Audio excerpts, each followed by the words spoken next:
Bismillahirrahmanirrahim. Alhamdulillahirabbil alamin. Wal 'aqibatu lil muttaqin wa la 'udwana illa 'alal zalimin. Asyhadu an la ilaha illallah wahdahu la syarika lah. Syahadatan arju biha an-najata yaumiddin. Wa asyhadu anna Muhammadan 'abduhu wa rasuluh. Sayyidul anbiya'i wal mursalin. Sallallahu alaihi wa ala alihi wa ashabihi wa man tabi'ahum bi ihsanin ila yaumiddin. Amma ba'd. Ini sesi yang ke-6 dari pembahasan kita mengkaji kitab Syarhus Sunnah karya Al-Imam Al-Muzani rahimahullahu ta'ala.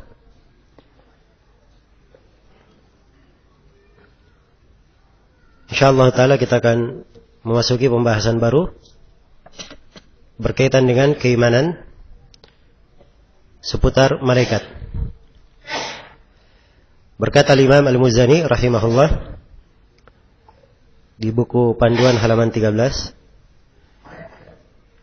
kata beliau, wa khalaqal malaikata jami'an li ta'atihi wa jabalahum ala ibadatihi faminhum malaikatun biqadratihi lil arshi hamilun wa ta'ifatun minhum hawla arshihi yusabbihun wa akharuna bihamdihi yuqaddisun wastafa minhum rusulan ila rusulih wa ba'dun mudabbiruna li amrih.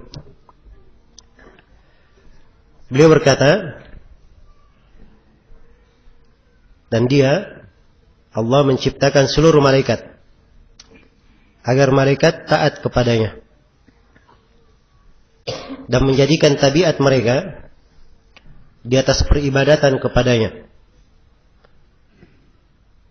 Oleh karena itu di antara mereka ada malaikat-malaikat yang memanggul arsy dengan kemampuan darinya. Sekelompok di antara mereka bersujud di sekitar arsy-Nya. Sedangkan malaikat yang lain mensucikannya dengan memujinya. Ya. Dan Allah memilih beberapa utusan di antara para malaikat kepada rasul-rasulnya, yaitu maksudnya rasul di dunia.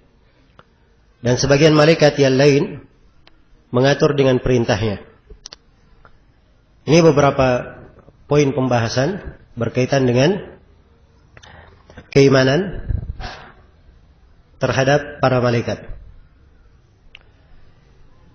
Keimanan terhadap para malaikat adalah salah satu dasar pokok dari keimanan itu. Dia adalah rukun keimanan yang kedua. Iya. Karena di dalam hadits ketika Jibril bertanya kepada Nabi, wa mal iman, apakah itu iman? Maka Nabi menjawab, an tu'mina billahi wa malaikatihi. Engkau beriman kepada Allah dan beriman kepada malaikat-malaikatnya. Iya. Baik, di sini penulis rahimahullahu taala menjelaskan beberapa pembahasan seputar para malaikat. Yang pertama, penciptaan malaikat. Kata beliau, wa khalaqal malaikata jami'an li ta'atihi. Seluruh malaikat, ya, diciptakan oleh Allah untuk taat kepadanya. Menunjukkan bahwa malaikat adalah makhluk, hamba-hamba yang dicipta oleh Allah Subhanahu wa ta'ala. Iya. Telah syahid di dalam hadits Aisyah riwayat Muslim, Rasulullah sallallahu alaihi wasallam bersabda, "Khuliqatil malaikatu min nur wa khuliqal jannu min marijin min nar wa khuliqa Adamu mimma wusifa lakum." Sungguhnya malaikat dicipta dari cahaya, dan jin dicipta dari marij yang berasal dari api, dan Adam diciptakan dari apa yang telah disifatkan kepada kalian, yaitu dicipta dari tanah. Ya, dengan pensifatan tanah apa diterangkan di dalam Al-Quranul Karim. Iya. Maka malaikat adalah hamba-hamba, makhluk-makhluk Allah Subhanahu wa ta'ala. Iya. Dan ini dasar pembahasan yang hendaknya dipahami di pembahasan akidah. Kalau dia adalah makhluk Allah, berarti sama dengan hamba yang lainnya, tunduk kepada Allah, beribadah kepada Allah, dan makhluk tidak berhak untuk mendapatkan peribadatan. Bukan tempat untuk berdoa, bukan pula tempat untuk memohon, dan bukan pula tempat untuk bermunajat. Dia adalah makhluk sama dengan makhluk-makhluk yang lainnya, hamba-hamba Allah Subhanahu wa ta'ala yang harus beribadah kepadanya. Ini pembahasan yang pertama. Pembahasan yang kedua, diterangkan oleh penulis tabiat malaikat. Kata beliau, wajabalahum ala ibadatihi.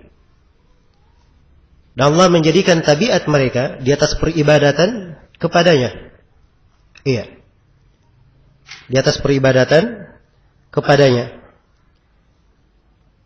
Karena Allah Subhanahu wa ta'ala memang menciptakan mereka untuk beribadah. Iya. La ya'suna Allah ma amarahum wa yaf'aluna ma yu'marun. Mereka tidak pernah bermaksiat kepada Allah pada apa yang mereka diperintah, dan mereka selalu mengerjakan apa yang diperintahkan kepada mereka. Iya. Tabiatnya adalah taat, menjalankan perintah, tidak pernah bermaksiat, selalu saja bertasbih.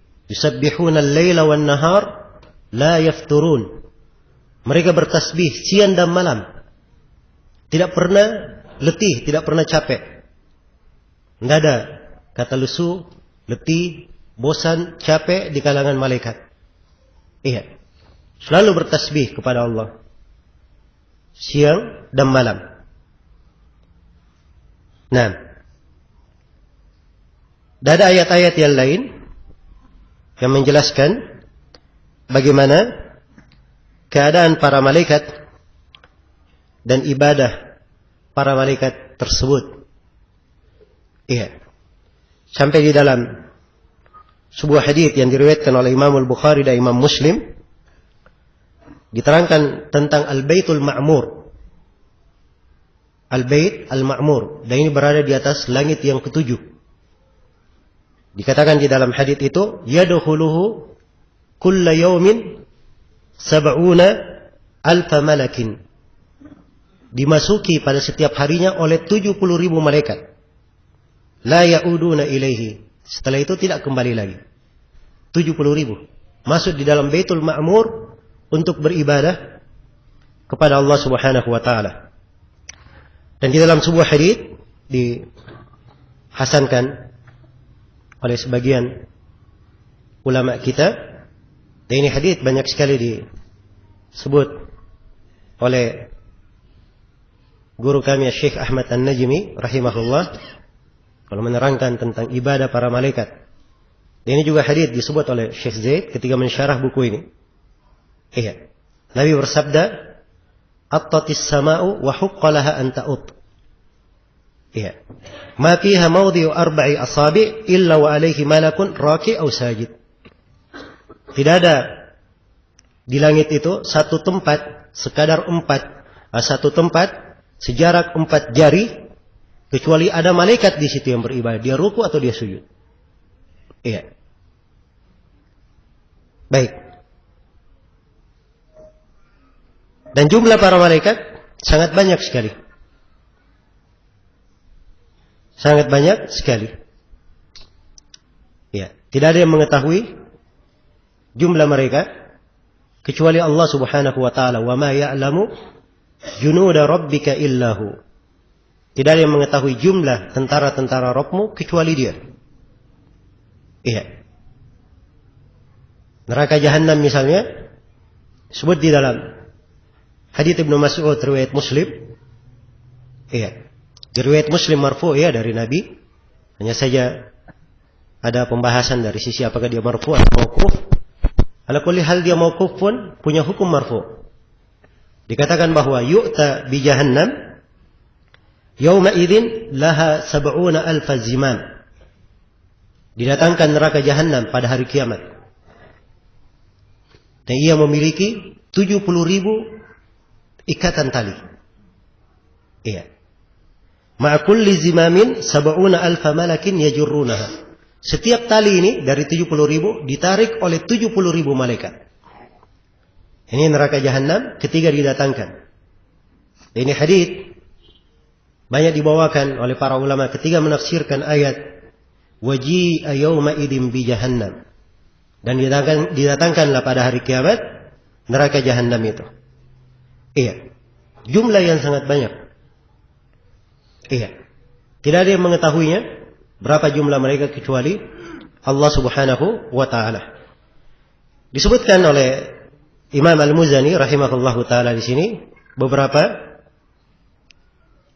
dari golongan malaikat itu. Di pembahasan yang ketiga diterangkan malaikat penyandang al-arsh.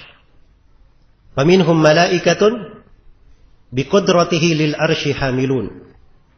Iya. Dan di antara mereka ada malaikat. Di antara para malaikat itu ada malaikat-malaikat yang memanggul al-arsh. Ini yang menyandang al-arsh. Disebut dalam Al-Quran wa yahmilu arsya rabbika fawqahum yawma idzin thamaniyah. Dan arsy Rabbmu pada hari kiamat, pada hari itu disandang oleh 8 malaikat. Iya.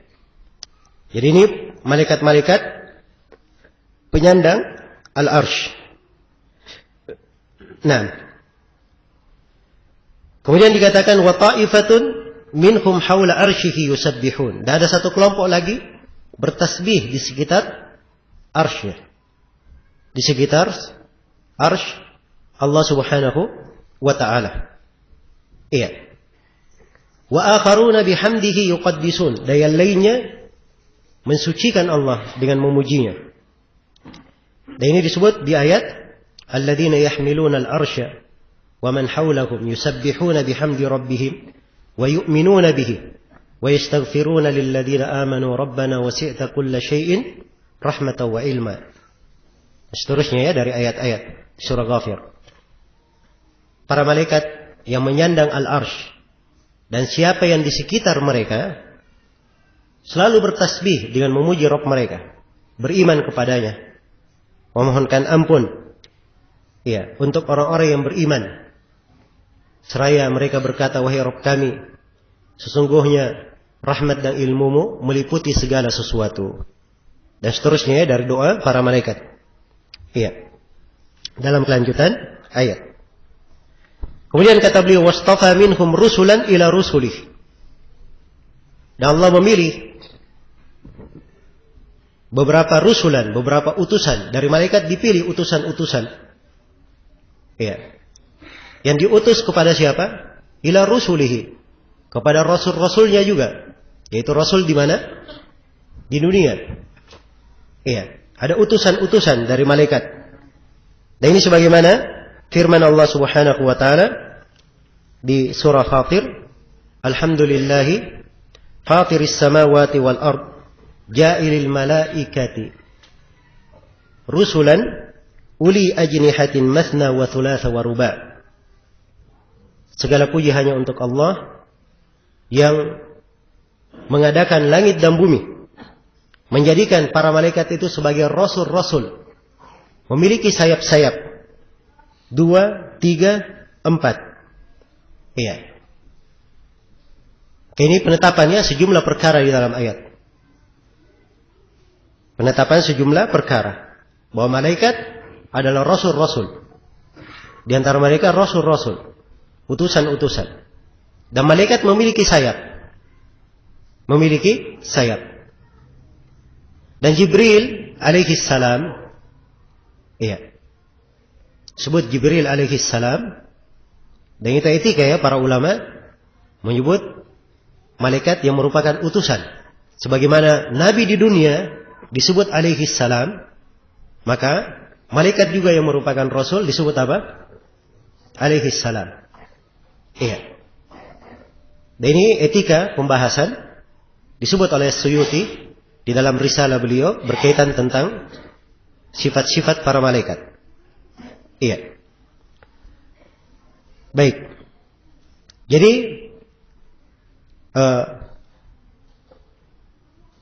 dari Rasul itu adalah Jibril alaihi salam. Tatkala dia adalah malaikat yang didekatkan di sisi Allah Subhanahu wa taala. Iya.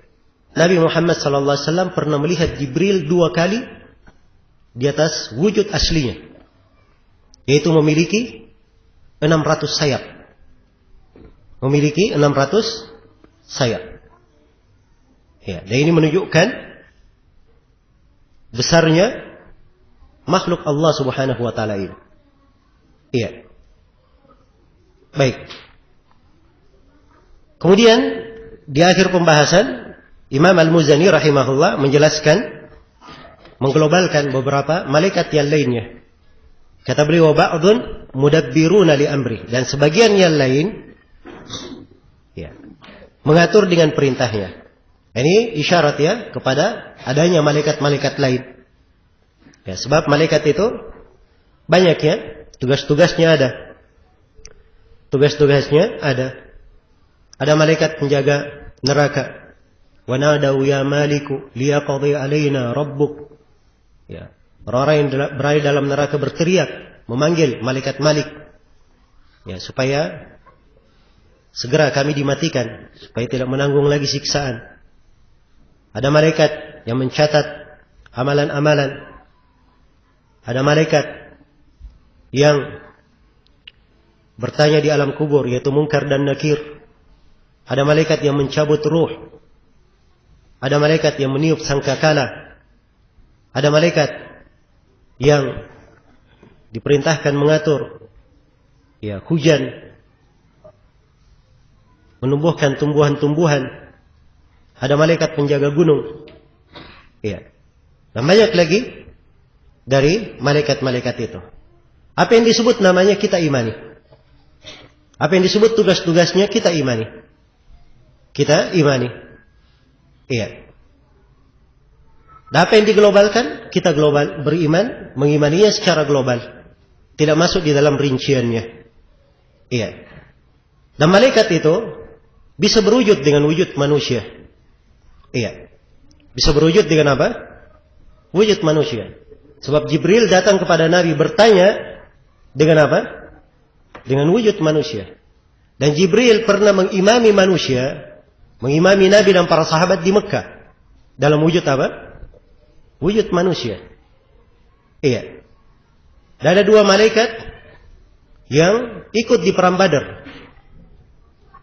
Bertempur di perang Badar. Iya. Dalam wujud apa? Manusia. Maka malaikat kadang diizinkan oleh Allah Subhanahu wa taala untuk turun ya dengan wujud manusia. Dan ini keyakinan-keyakinan yang indah berkaitan dengan para malaikat. Iya. Berkaitan dengan para malaikat. Dan di masa ini kerusakan pemahaman sangat banyak. Iya. Sampai kita kalau melihat ya di berita-berita, ada yang mengabarkan, ada yang melihat malaikat. Iya. Dari mana bisa dia melihat malaikat? Tahu dari mana? Iya. Ada yang juga membawakan video katanya malaikat pernah terlihat cahaya di atas Ka'bah. Iya. Ini nggak tahu orang yang merekamnya. Ya mungkin saja HP-nya rusak.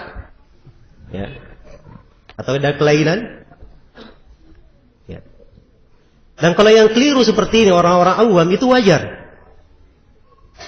Tapi yang repot kadang seorang doktor dalam bidang akidah lagi.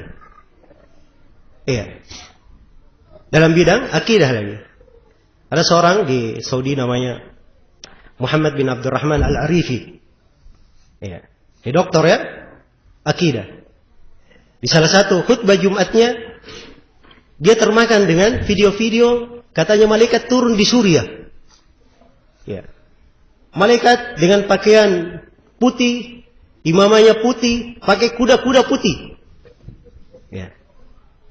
Dia ceritakan, dan luar biasa di mana? Di khutbah Jumat. Di khutbah Jumat. Ada rekamannya. Iya. Ada rekamannya. Perhatikan bagaimana akidah tentang malaikat ini rusak di hati-hati sebagian orang. Jelas ya? Dari mana dia tahu itu malaikat? Karena itu ketika ditanyakan kepada Syekh Shalih Al-Fauzan, ya katanya ada yang melihat malaikat di Suriah. Kata Syekh, barangkali itu syaitan yang dia lihat. Ya. Itu perhatikan ya, jawaban seorang alim. Ya. Jawaban seorang alim. Sebab kalau dia malaikat turun, tidak ada yang tahu bahwa itu malaikat. Ya. Tidak ada yang tahu bahwa itu malaikat. Jibril ketika datang bertanya kepada Nabi, Umar tahu bahwa itu Jibril? Tidak tahu. Ya. Tidak mengetahuinya. Jelas ya? Baik. Dan malaikat kalau turun, itu turunnya untuk menyelesaikan masalah. Ya. Kalau memberi adab, habis sudah satu kampung itu. Kalau turun di Suriah, betul-betul turun, sudah habis, sudah Bashar dan bala tentaranya. Harusnya sudah menang, penduduk Suriah. Ya. Dan ini dimaklumi dari apa? Dari keadaan dan tugas-tugas para malaikat. Karena itu kurangnya keyakinan yang seperti ini. Subhanallah kadang memberikan apa? Kerusakan-kerusakan pemahaman. Apalagi di tengah fitnah yang seperti ini, perkembangan. Iya. Memang sebagian orang membawakan apa namanya? Video-video ada kelihatan orang pakai baju putih apa begitu. Ya, di Suriah. Nah.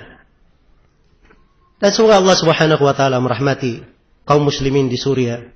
Ya, banyak kebaikan insyaallah taala untuk mereka. Tapi jangan bawakan kisah-kisah yang seperti ini. Ya. Jelas ya? Ini adalah hal-hal yang bertentangan dengan akidah. Bertentangan dengan akidah. Baik, jadi saya ingin mengingatkan di sini, ya, betapa pentingnya seorang di masa ini mempelajari akidah, selalu mengulanginya. Ya, dan ini prinsip ya, rukun iman yang kedua, keimanan terhadap para malaikat. Baik, kemudian di pembahasan setelahnya, ya, kita anggap selesai ya pembahasan seputar para malaikat. Penulis rahimahullahu ta'ala sebutkan tentang penciptaan dan ujian terhadap Adam. Iya. Dan ini masih ada hubungannya sebenarnya dengan pembahasan keimanan kepada takdir yang telah diuraikan. Maka beliau uraikan di sini dan beliau singgung tentang Nabi Adam alaihi salam dan ujian yang menimpa beliau. Kata beliau, "Tsumma khalaqa Adama biyadihi wa askanahu jannatah." Kemudian Allah menciptakan Adam dengan tangannya dan menempatkan Adam di surganya. Wa qabala dzalika lil ardi khalaqah. Iya. Yang sebelumnya Allah telah menciptakan bumi. Wa nahahu an syajaratin qad nafadha qada'uhu alayhi bi akliha. Dan Allah telah melarang Adam terhadap sebuah pohon yang ketentuan Allah telah pasti kepada Adam bahwa Adam akan memakan buah pohon itu. Tsumma batalahu bima nahahu anhu minha. Lalu Allah menguji Adam dengan perkara yang Allah telah melarang Adam darinya. Tsumma sallata alaihi aduwahu fa'aghwahu 'alaiha. Kemudian Allah membuat musuh Adam berkuasa terhadap Adam, lalu menggelincirkannya. Wa ja'ala aklahu laha ilal ardi sababa. Dan Allah menjadikan perihal Adam memakan buah pohon tersebut sebagai sebab penurunan Adam ke bumi. Iya. Fama wajada ila tarki akliha sabila wala anhu laha madhhaba.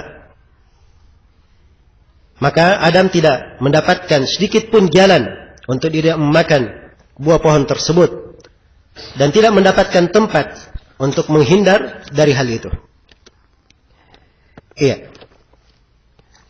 Baik, ini pembahasan berkaitan dengan penciptaan Nabi Adam alaihissalam dan ujian terhadap beliau. Iya, kita garis bawahi ada 5 pembahasan. Pertama tentang penciptaan Nabi Adam alaihissalam. Ya. Baik. Kata penulis, "Tsumma khalaqa Adama biyadihi." Kemudian Allah mencipta Nabi Adam dengan tangannya. Iya. Dan ini diterangkan di dalam Al-Qur'anul Karim. Ketika Allah berfirman kepada iblis, "Malaka alla tasjuda lima khalaqatu biyadai." Kenapa engkau tidak sujud kepada siapa yang aku cipta dengan kedua tanganku? Iya. Maka terdapat penetapan bahwa Adam adalah makhluk dari makhluk-makhluk Allah. Iya. Dan siapa saja yang merupakan keturunan Nabi Adam, berarti semuanya adalah apa? Makhluk Allah Subhanahu wa taala. Ciptaan Allah Subhanahu wa taala. Iya. Ini adalah dasar pokok. Dasar pokok. Iya. Berlaku untuk seluruh makhluk. Seluruh nabi dan rasul adalah makhluk Allah Subhanahu wa taala. Iya, termasuk nabi kita Nabi Muhammad sallallahu alaihi wasallam. Namun dari sebagian orang-orang sufi kadang berlebihan berkaitan dengan hak Nabi kita sallallahu alaihi wasallam. Ya, macam-macam lah yang mereka bahasakan. Nabi Muhammad dicipta dari cahaya. Ya. Seluruh makhluk dicipta dari nur Muhammadiyah. Ya. Kalau ditanya apa dalilnya? Apa haditsnya? Oh iya, ada haditsnya. Diriwayatkan oleh Abdul Razzaq. Ya. Baca aja Musannaf Abdul Razzaq itu dari awal sampai akhir. Ya. Sampai 100 tahun pun tidak akan dapat riwayat itu. Jelas ya? Gampang membuat kedustaan. Iya.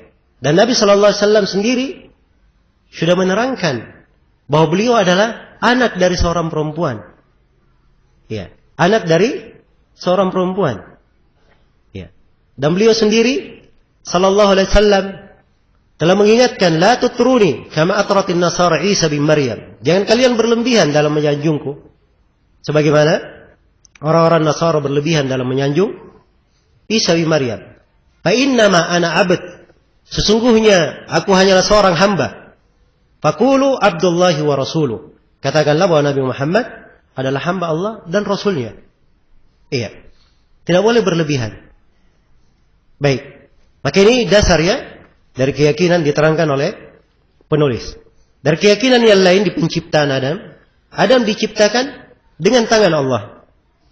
Allah menciptakannya langsung dengan kedua tangannya. Iya. Dan terdapat penetapan sifat tangan bagi Allah Subhanahu wa taala.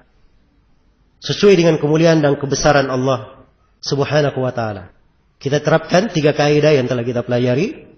Kalau disebutkan sifat tangan, kewajiban kita yang pertama menetapkan sifat tangan ini sesuai dengan kemuliaan dan kebesaran Allah Subhanahu wa taala.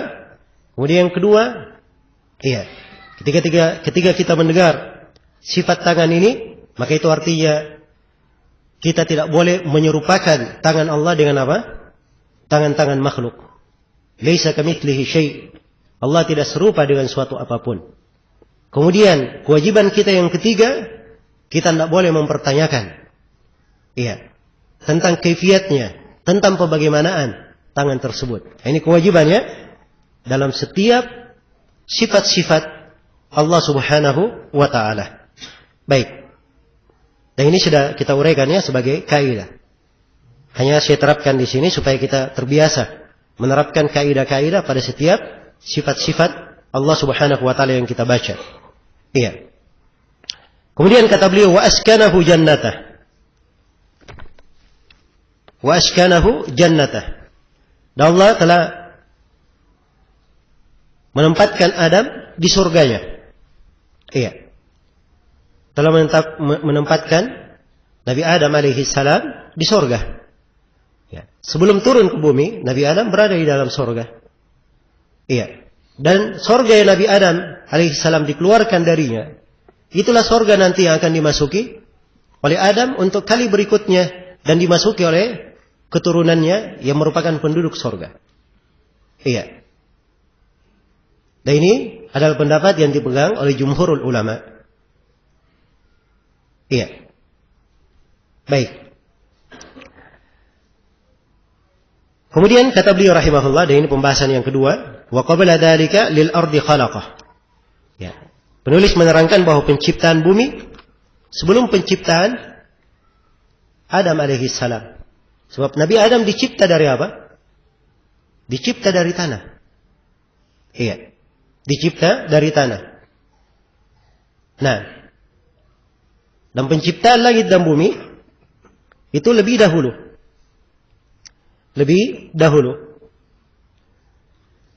Kemudian dikatakan oleh Syekh rahimahullah taala di sini, oleh Imam Al-Muzani rahimahullah, ini pembahasan yang ketiga, ujian terhadap Nabi Adam. Wa nahahu an syajaratin qad nafadha qada'uhu alaihi bi akliha. Iya. Thumma batalahu bima nahahu anhu minha.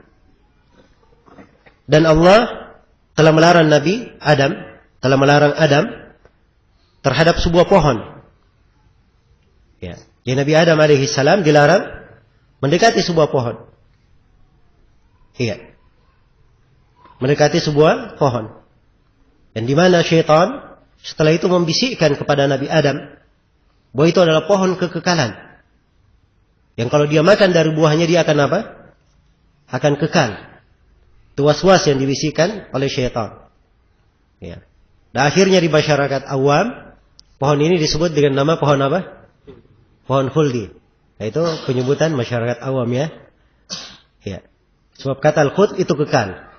Tapi itu bukan nama pohon, hanya disebut sebagai apa? Dari pohon tersebut. Ya, dilarang dari mendekati sebuah pohon. Ya, dan syaitan menggambarkan bahwa pohon ini adalah pohon apa? Pohon kekekalan. Baik. Jadi itu bukan nama ya untuk pohon tersebut. Dilarang. Tapi qad nafadha qada'uhu alaihi bi akliha. Allah telah menetapkan. Iya. Sudah memberikan ketentuan bahwa Adam akan memakan dari pohon itu. Akan melanggar perintah dan memakan dari apa? Pohon tersebut.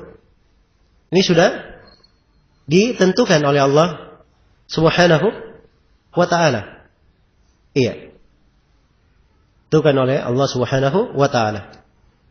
Nah, karena itu Nabi Adam alaihi salam sendiri ketika ditanya oleh Nabi Musa, "Wahai Adam, engkau adalah ayah manusia. Kemudian, ya, karena engkau, maka kita semua dikeluarkan dari apa? Ya, dikeluarkan dari sorga. Nah, sehingga berada di mana? Di bumi. Maka Nabi Adam alaihi salam berhujjah dengan takdir. Bahwa itu telah ditakdirkan. Telah ditakdirkan terhadap beliau. Iya. Di sini Nabi Adam alaihi salam, ya Nabi Musa ketika menghujat Adam, itu kaitannya dengan musibah yang menimpa. Maka Nabi Adam alaihi salam berdalil dengan takdir. Tidak seperti sangkaan sebagian orang bahwa Nabi Musa mencela maksiat yang dilakukan oleh Adam.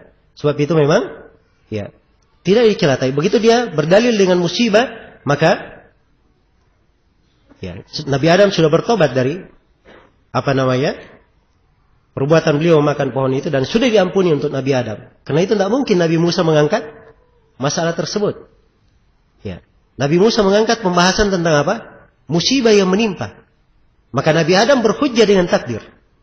Ya. Dan ini cocok ya.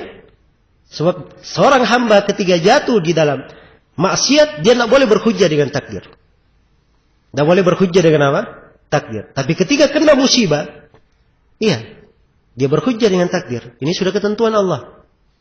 Iya, sudah takdir Allah. Tapi kalau maksiat, tidak boleh berhujjah dengan apa? Tidak boleh berhujjah dengan takdir. Baik, dan ini disyaratkan oleh penulis ya, bahwa Nabi Adam memakan pohon itu, melanggar perintah itu sudah ditentukan. Tsumma batalahu bima nahahu anhu minha. Kemudian Allah menguji Nabi Adam, iya, dengan perkara yang Allah telah melarang Adam darinya. Iya, diuji. Diuji Nabi Adam alaihissalam. Iya, dengan syaitan yang datang kepadanya, iblis yang datang kepadanya. Iya, memberikan bisikan-bisikan kepada Nabi Adam. Dan dia bersumpah, wa qasamahuma inni lakuma laminan nasihin. Iblis bersumpah pada Nabi Adam dan istrinya Hawa bahwa sungguhnya saya termasuk orang-orang yang tulus. Ya. Perhatikan ya. Bagaimana iblis itu? Jadi kalau ada bahasa saya tulus, saya jujur, ya jangan tertipu dengan apa? Tertipu dengan kalimat. Lihat apa yang dia ajak itu. Kalau yang dia ajak itu sudah benar, ya barulah boleh diperiksa dia tulus atau tidak. Tapi kalau ajakannya adalah ajakan yang keliru, ya maka tidak ada urusan masalah tulus atau tidak tulus. Jelas ya? Dan ini pelajaran-pelajaran yang indah, supaya kita mengerti tentang makar-makar dari syaitan. Dan di sini penulis rahimahullahu taala menjelaskan bagaimana syaitan itu, ya, dibuat berkuasa terhadap Nabi Adam. Ya, dan ini saya poinkan di poin yang keempat, bahaya dari syaitan. Iya. Kita mengambil darinya pelajaran bahaya syaitan itu. Tsumma sallata alaihi aduwahu fa aghwahu 'alaiha. Kemudian Allah membuat musuh Adam, yaitu syaitan, berkuasa terhadap Adam. Fa aghwahu 'alaiha, lalu menggelincirkan Adam di atasnya. Iya. Beliau tergelincir dengan memakan pohon tersebut. Memakan buah dari pohon tersebut. Iya. Dan inilah dari bahaya syaitan. Perhatikan syaitan ini ya. Iblis ini. Dia musuh dari semenjak apa? Semenjak ayah kita Nabi Adam alaihissalam. Iya. Dan hidup hingga hari ini masih hidup. Iblis. Memiliki bala tentara. Iya. Jadi kalau dikatakan pengalaman berperang, ya, tidak ada yang lebih hebat dari siapa? Dari iblis. Ya. Makar-makar, tipu daya, tidak ada yang lebih hebat darinya. Sudah sekian lama dia hidup. Ya. Karena itu harus kita ketahui bahayanya. Ya, dan di dalam Al-Quran Allah telah mengingatkan, inna syaitana lakum aduun fattakhiduhu aduwa. Sesungguhnya syaitan itu bagi kalian adalah musuh. Hendaknya kalian terus-menerus menganggapnya sebagai musuh. Iya. Perhatikan ya, diingatkan, dinyatakan bahwa syaitan adalah musuh. Setelah itu, Allah perintah kita untuk selalu menjadikan syaitan sebagai musuh. Selalu. Setiap saat kita mengingat bahwa ini musuh syaitan. Iya. Jelas ya? Harusnya lebih dahsyat kehati-hatiannya dari seorang yang kalau dia berada di sebuah tempat, ya, dan dia sudah tahu akan mendapat serangan musuh, maka dia selalu waspada. Nah, ini syaitan menyerangnya, mengalir bersama darahnya, ya, menyerang seorang hamba bersama setiap detak nafasnya. Kita tidak boleh lalai darinya. Iya. Baik. Dan syaitan, kalau kita berbicara tentang bahaya-bahaya syaitan, makar-makarnya, trik-trik syaitan dalam menyesatkan manusia. Ini pembahasan yang panjang ya. Cuman saya ingin ingatkan di sini. Ya. Bahwa dari kisah Nabi Adam alaihissalam, ya, digelincirkan oleh syaitan, terdapat pelajaran untuk anak-anak Adam.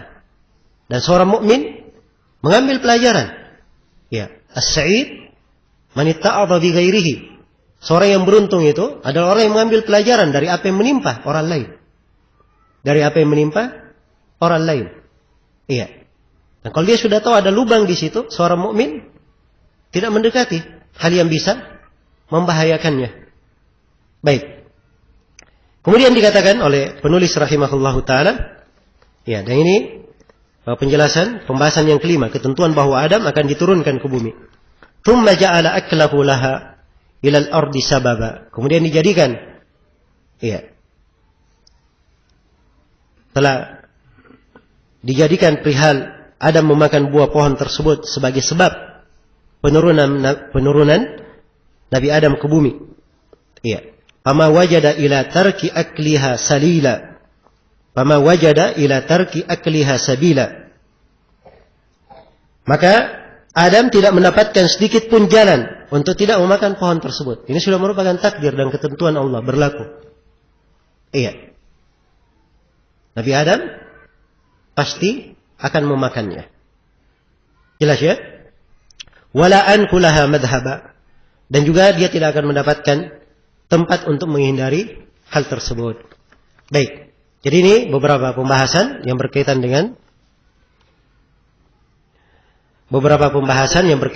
dengan Nabi Adam alaihi salam. Ya.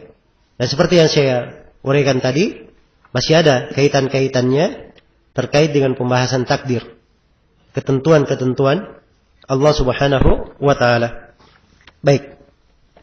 Kemudian di pembahasan berikutnya, kata penulis rahimahullahu taala, ini pembahasan tentang penciptaan sorga dan neraka serta amalan penduduk sorga dan penduduk neraka. Kata penulis, "Tsumma khalaqa lil jannati min dzurriyyatihi ahlan. Wa hum bi a'maliha bi masyiatihi amiluna wa bi qudratihi wa bi iradatihi yanfuduna." Iya. Kemudian Allah telah menciptakan penghuni sorga dari keturunan Adam. Iya. Jadi dari keturunan Nabi Adam alaihi salam telah diciptakan penduduk sorga itu. Telah diciptakan penduduk sorga. Iya. Demikian pula, iya, penduduk neraka telah diciptakan dari keturunan Nabi Adam. Siapa yang menjadi penduduk neraka? Baik. Kata penulis, "Tsumma khalaqa lil jannati min dzurriyyatihi ahlan." Kemudian Allah telah menciptakan penghuni sorga dari keturunan Adam. Fahum bi a'maliha bi masyiatihi amilun. Maka mereka melakukan amalan-amalan mereka sesuai dengan kehendaknya. Wa bi qudratihi wa bi iradatihi yanfudun. Iya. Serta menjalani hal tersebut sesuai dengan kemampuan dan keinginan Allah Subhanahu wa ta'ala. Iya. Sini pembahasan yang pertama, ketetapan adanya sorga dan penghuni sorga. Ya, Allah telah menciptakan sorga itu. Dan sorga adalah dari makhluk Allah Subhanahu wa ta'ala. Makhluk yang dicipta untuk kekal. Dicipta untuk apa? Untuk kekal. Karena itu dikatakan khalidina fiha abada. Mereka kekal di dalam sorga itu selama-lamanya. Iya. Dan sorga juga diciptakan untuknya penghuni. Dari anak Adam ada penghuninya. Iya. Ketika seluruh dari anak Adam yang ditetapkan sebagai penghuni sorga sudah masuk ke dalam sorga, sorga itu masih lapang dan masih luas. Iya. Maka Allah memunculkan makhluk-makhluk yang mengisi kekosongan sorga itu. Mengisi kekosongan dari sorga tersebut. Maka telah diciptakan untuk sorga itu, iya, penghuninya. Dan dari keturunan Nabi Adam alaihi salam telah ditetapkan siapa yang merupakan penduduk sorga. Iya. Siapa yang merupakan penduduk sorga. Dan wejangan yang sangat mendalam dari Nabi kita, Nabi Muhammad SAW, yang menjelaskan ya di dalam hadits Abdullah bin Mas'ud tentang bagaimana ruh itu ditiupkan ke dalam janin, kemudian ditetapkan ketentuannya. Iya. Sudah ditetapkan rezekinya, ajalnya, amalannya. Siapa yang beruntung dan siapa yang merugi. Syaqiyun am sa'id. Yang beruntung dan merugi sudah ditetapkan. Iya. Sampai disebutkan wa innar rajula la ya'malu bi amali ahli al-jannah hatta ma yakunu bainahu wa bainaha illa dira'. Fayasbiqu alaihi al-kitab fay'amala bi amali ahli an-nar fayadkhuluha. Iya. Sungguhnya seorang lelaki kadang dia beramal dengan amalan penduduk sorga. Masya Allah. Amalannya baik, amalan penduduk sorga.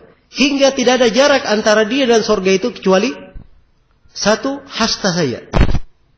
Satu hasta. Satu hasta dari ujung jari tengah ini hingga ke siku. Ya, dekat sudah dari sorga. Tapi ketentuan Alkitab telah mendahuluinya. Takdir telah mendahuluinya. Bahwa dia adalah penghuni neraka. Maka dia pun beramal dengan amalan penduduk neraka. Lalu masuk ke dalam apa? Ke dalam neraka. Dan juga sebaliknya seperti itu. Dalam kelanjutan hadits, seorang antara dia dan antara neraka sisa satu hasta. Ya, tapi ketentuan telah mendahuluinya. Ia ditakdirkan dari penghuni sorga, maka dia beramal dengan amalan penduduk sorga, maka dia pun masuk ke dalam sorga tersebut. Iya, baik. Jadi semuanya sudah ditentukan, telah ditakdirkan oleh Allah Subhanahu Wa Taala. Siapa yang merupakan penduduk sorga dan siapa yang merupakan penduduk neraka. Iya. Penduduk neraka. Baik. Dan di sini penulis mengingatkan, fahum bi a'maliha bi masyiatihi amilun. Jadi kalau dia penghulu sorga, maka iya, mereka itu melakukan amalan-amalan penduduk sorga itu dengan kehendak Allah Subhanahu Wa Taala. Iya. Jadi nampak dari amalan-amalannya. Iya. Menuju kepada apa yang ditakdirkan baginya. Ya, apa yang telah digariskan untuknya. Dia beramal dengan amalan-amalan penduduk sorga. Baik. Kemudian setelah itu, ya. Dan ini pembahasan yang kedua ya, amalan orang yang merupakan penghuni sorga tidak keluar dari kehendak Allah. Ya. Bahum bi amaliha bi masyiatihi amilun, dengan masyiah Allah, dengan kehendak Allah. Wa bi qudratihi wa bi iradatihi yanfudun. Iya, dengan kemampuan dan kehendak Allah, iya. Mereka menjalani hal tersebut.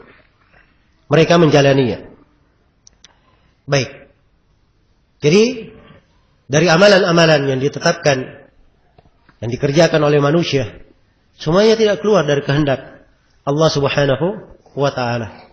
Karena itu dari kewajiban seorang hamba, dia banyak ya, memposisikan dirinya di atas hukum-hukum syariat, terikat dengan dasar-dasar syariat itu, agar supaya kelembutan dan rahmat Allah selalu menyertainya, selalu menyertainya. Iya. Karena itu kata Ibnul Qayyim rahimahullahu taala, al-'abdu daimun baina ahkamil awamir wa ahkamin nawazil. Seorang hamba itu terus-menerus antara hukum-hukum perintah dan hukum-hukum apa? Hukum-hukum nawazil. Nawazil ini dari hal-hal yang baru terjadi padanya. Takdir yang ditakdirkan untuknya. Dia berputar kehidupan ini. Dia melakukan perintah, menjalankan syariat, dan dia menerima ketentuan-ketentuan Allah. Iya. Dan seorang hamba, dia terdesak untuk memiliki pertolongan, mengambil pertolongan dari Allah di dalam menjalankan perintah. Ya. Dan seorang hamba perlu kepada kelembutan Allah dalam menerima apa? Hukum-hukum nawazil ketika turun. Ya. Maka kata Ibnul Qayyim, sejauh seorang hamba itu melaksanakan hukum-hukum perintah, maka kelembutan Allah terhadapnya di hukum-hukum nawazil itu akan apa? Akan lebih mendominasi. Iya. Maka keterikatan dengan syariat itu penting bagi seorang hamba. Dan ini mewarnai kehidupan. Hendaknya dijaga. Iya. Menjaga dirinya di atas ibadah, di atas ketaatan, istiqamah. Iya. Sehingga dia beramal dengan amalan-amalan penduduk surga. Dan banyak sekali dalil-dalil dalam Al-Quran dan Sunnah Rasulullah SAW diterangkan amalan-amalan penduduk surga itu. Iya. Amalan-amalan apa? Penduduk surga. Ini pembahasan yang sangat luas. Penduduk surga ada amalan-amalannya. Ada sifat-sifatnya. Iya. Ada ciri-cirinya. Menuju kepada surga ada jalan-jalannya. Ini semuanya wajib dikenal oleh seorang hamba. Kalau dia memang jujur menginginkan apa? Menginginkan surga. Iya. Demikian pula tentang neraka. Iya. Tentang neraka. Kata penulis rahimahullah, wa khalaqa min dzurriyyatihi lin-nari ahlan. Juga Allah telah menciptakan penghuni neraka dari keturunan Adam. Iya. Fa khalaqa lahum a'yunan la yubsiruna biha. Maka Allah menciptakan mata-mata untuk mereka yang tidak mereka gunakan untuk melihat. Wa adhanan la yasma'una biha. Menciptakan telinga-telinga yang tidak mereka pakai untuk mendengar. Wa quluban la yafqahuna biha. Dan menciptakan hati-hati yang tidak mereka gunakan untuk berfikir. Iya. Fahum bidzalika anil huda mahjubun. Sehingga dengan sebab itu mereka terhalangi dari hidayah. Wa bi a'mali ahli an-nari bisabiqi qadarihi ya'malun. Dan berdasarkan takdir yang telah terdahulu, mereka beramal dengan amalan-amalan penghuni neraka. Iya. Sini penulis terangkan dua pembahasan lain. Iya. Yaitu ketetapan adanya neraka dan penghuni neraka. Neraka sama dengan surga. Telah dicipta oleh Allah Subhanahu wa taala. Iya, dan memang dicipta untuk kekal. Dicipta untuk apa? Untuk kekal. Iya. Dan ini dari makhluk-makhluk Allah yang memang dicipta untuk apa? Untuk kekal, tidak akan sirna. Iya.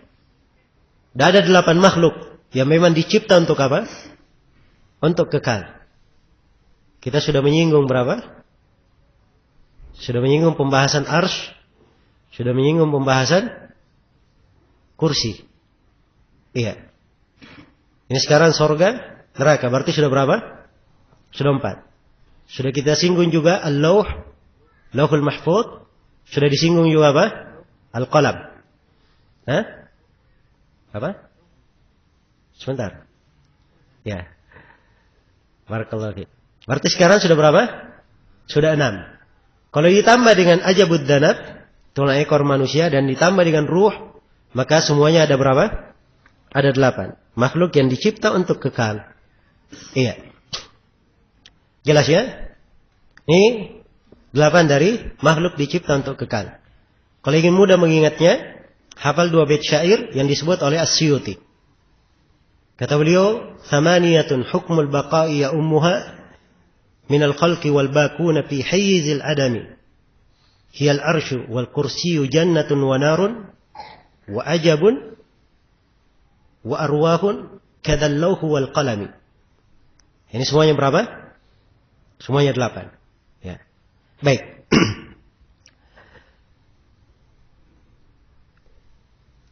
Jadi neraka dicipta untuk kekal, sebagaimana surga dicipta untuk kekal. Iya. Surga dan neraka dua-duanya sudah ada. Dan ini insyaallah ta'ala mungkin akan datang ya di pembahasan lain. Ya, sebab penulis masih membahas lagi tentang surga dan neraka pada pembahasan yang akan datang. Iya. Kemudian telah ditetapkan ada penghuni-penghuni neraka. Siapa yang dipastikan menjadi penghuni neraka? Iya. Apakah penghuninya yang ditetapkan kekal di dalamnya? Iya. Atau penghuni neraka Dia sebenarnya penghuni sorga, tetapi disiksa di dalam neraka sesuai dengan apa? Kadar dosa-dosa dan kesalahannya. Semuanya masuk dalam takdir dan ketentuan Allah Subhanahu wa ta'ala. Baik. Jadi kalau dia adalah penghuni neraka, maka fakhalaqa lahum a'yunan la yubsiruna biha. Diciptakan untuk mereka mata-mata, mereka tidak pakai untuk melihat. Sebab ini sifat siapa? Sifat penghuni neraka. Walaqad dara'na li jahannama katsiran minal jinni wal ins. Lahum qulubun la yafqahuna biha, wa lahum a'yunun la yubsiruna biha, wa lahum adanun la yasma'una biha. Ulaika kal an'ami bal hum adall. Sungguh kami telah memenuhi neraka jahanam itu, ya, dengan dari kalangan jin dan manusia. Ya, mereka memiliki hati-hati tapi tidak dipakai untuk memahami. Ya, memiliki mata-mata tidak dipakai untuk melihat. Memiliki telinga-telinga tidak dipakai untuk mendengar. Mereka ini bagikan hewan-hewan ternak, bahkan lebih sesat. Ya, lebih apa? Lebih sesat. Baik. Jadi kalau dia penghuni neraka, ditakdirkan untuknya, diciptakan dia punya mata tidak dipakai mendengar, telinga tidak dipakai, punya mata tidak dipakai melihat, telinga tidak dipakai mendengar. Ya, punya hati tidak dipakai apa? Memahami. Ya, dan ini sifat-sifat apa? Sifat-sifat penghuni neraka. Iya. Dan itu sifat-sifat pembangkang yang menolak ajaran para nabi dan para rasul. Summum bukmun umyun fahum la ya'qilun. Iya. Tuli, bisu, buta, dan mereka tidak apa? Tidak melihat. Mereka tidak berfikir. Iya. Baik. Fahum bidzalika 'anil huda mahjubun. Karena itu mereka pun terhalang dari petunjuk. Terhalang dari petunjuk. Iya. Siapa yang Allah takdirkan tidak mendengar sama sekali, sudah dipastikan dari penghuni neraka, itu artinya tidak ada kebaikan di dalam hatinya. Allah tahu tidak ada kebaikan di dalam hatinya. Iya. Karena dikata Allah mengetahui ada kebaikan di dalam hati mereka, la asma'ahum. Lau alima Allahu fi qulubihim khairan, la asma'ahum. Andai kata Allah mengetahui pada hati mereka ada kebaikan, mereka akan dibuat mendengarkan apa? Ayat-ayat Al-Quran itu. Tapi memang ditirai, dijauhkan. Karena tidak diketahui ada kebaikan di hati-hati mereka.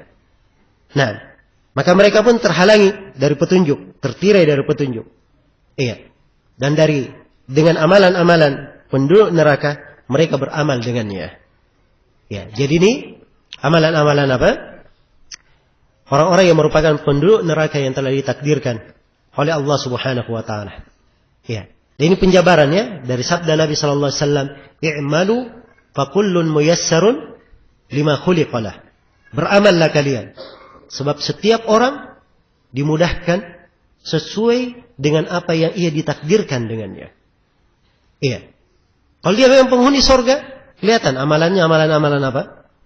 Penghuni sorga. Dia penghuni neraka, kelihatan amalan-amalannya penghuni apa? Amalan penghuni neraka. Diperintah beramal. Diperintah beramal.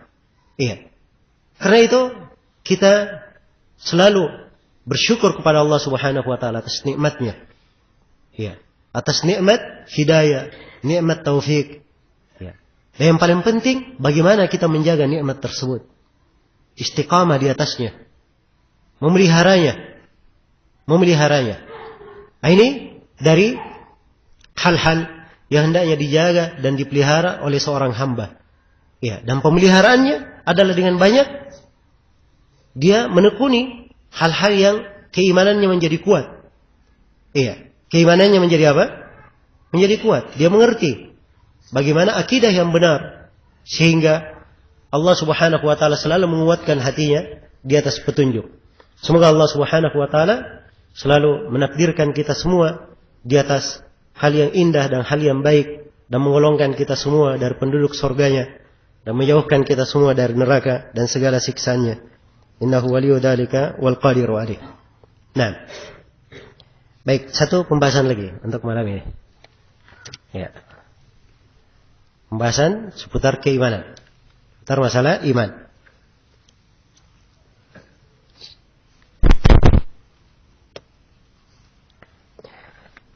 Kata penulis rahimahullahu ta'ala, wal imanu qaulun wa amal. Dan iman itu adalah ucapan dan amalan.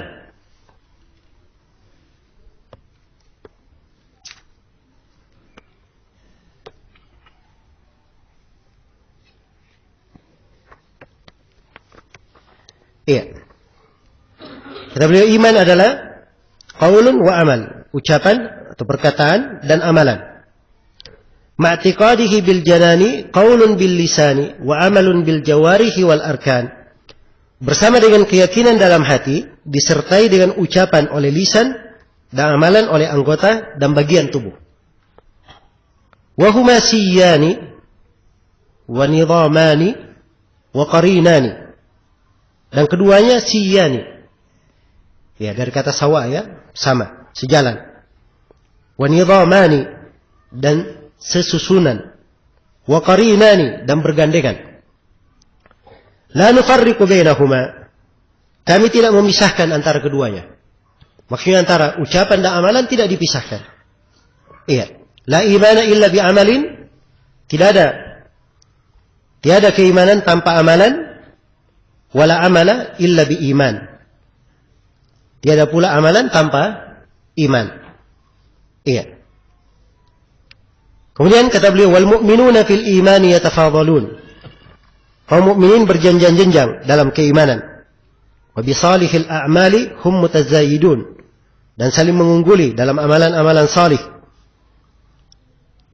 Wa la yakhrujuna bid-dunubi minal imani wa la yakfuruna bi rukubi kabiratin wala isyan. Iya. Mereka tidak keluar dari keimanan karena melakukan dosa-dosa dan tidak menjadi kafir karena melakukan dosa besar dan maksiat. Wala nujibu li muhsinihim al-jinana ba'da man awjaba lahu an-nabiy sallallahu alaihi wasallam. Wala nashhadu ala musiihim bin nar. Kata beliau, dan kami tidak mewajibkan surga bagi orang-orang yang baik di antara mereka setelah orang-orang yang Nabi sallallahu alaihi wasallam mewajibkan surga. Ya, demikian pula kami tidak mempersaksikan neraka terhadap orang yang berbuat jelek di antara mereka. Iya, ini uraian penulis rahimahullahu taala berkaitan dengan pembahasan-pembahasan seputar iman. Dan di sini kita garis bawahi ada 9 pembahasan. Ada 9 pembahasan. Iya. Pembahasan yang pertama tentang definisi iman. Pembahasan yang pertama tentang definisi iman. Penulis mendefinisikan. Kata beliau, wal imanu qaulun wa amal. Iman itu adalah ucapan dan amalan. Iya, itu yang antara 2 kurung siku. Itu tambahannya di sebagian di catatan kaki di buku aslinya. Iya. Pada sebagian manuskripnya ada sebagian tambahan. Karena di buku aslinya yang kita nukil matan ini, muhakkik menerangkan bahwa dia mengambil dari beberapa rujukan. Baik. Ma'tiqadihi bil janan, qaulun bil lisani wa amalun bil jawarihi wal arkan. Sini rincian ya. Disebutkan keyakinan dengan hati, ucapan dengan lisan, dan amalan dengan apa? Anggota tubuh. Dan ini tidak bertentangan dengan makna iman itu qaulun wa amal. Bahwa iman adalah ucapan dan apa? Amalan. Iya. Karena iman adalah ucapan. Ucapan itu 2 macam. Iya. Ucapan 2 macam. Ada ucapan lisan dan ada ucapan apa? Ucapan hati. Iya. Amalan juga ada 2 macam. Ada amalan anggota tubuh dan ada amalan apa? Amalan hati. Kalau begitu ada 3. Ada hati, lisan dan apa? Anggota tubuh. Dan inilah yang dibahasakan. Keyakinan di dalam hati, ucapan dengan lisan, dan amalan dengan apa? Anggota tubuh. Ya, dengan ini, definisi para ulama tidak bertentangan. Jadi yang mengatakan bahwa iman didefinisikan 2 ucapan dan amalan, tidak bertentangan dengan orang yang mengatakan bahwa iman, keyakinan, ucapan dan apa? Amalan. Baik. Ini dasar ya. Dan kaidah pokok di pembahasan iman. Di pembahasan iman. Dan ini definisi ahli sunnah. Iya.